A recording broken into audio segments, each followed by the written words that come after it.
The capture of Venezuelan President Nicolás Maduro by U.S. forces on January the 3rd, 2026, is an event that shatters long-standing international norms. In a pre-dawn raid, American special forces seized Maduro and his wife, transporting them to New York to face drug trafficking charges. There were over 80 deaths in the operation, including 32 of Maduro's bodyguards.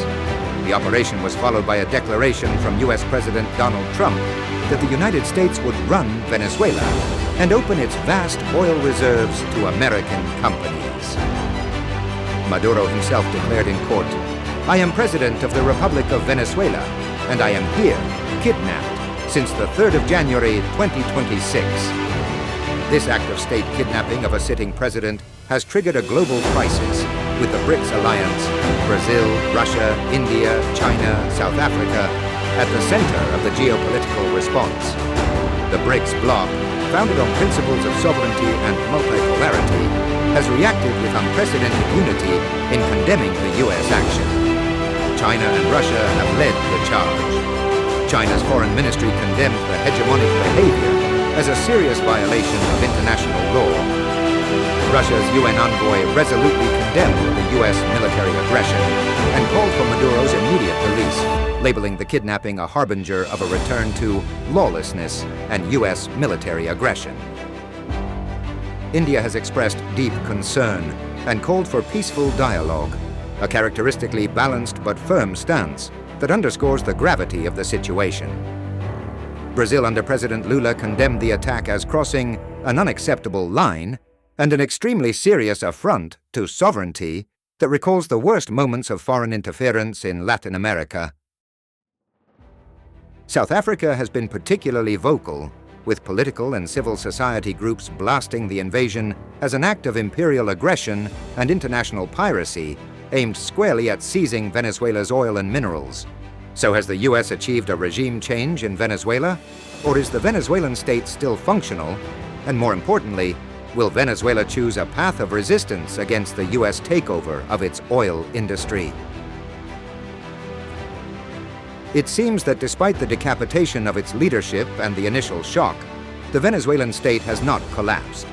Under acting President Delcy Rodriguez, sworn in following a Supreme Court ruling, Venezuela seems to be preparing itself for a multifaceted resistance.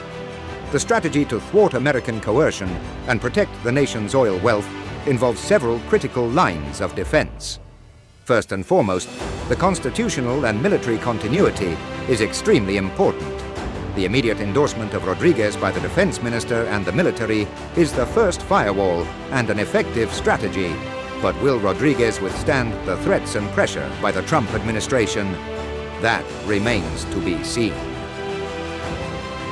Maintaining the loyalty of the armed forces is also essential to prevent internal fracture and present a united front. Another factor is a diplomatic offensive.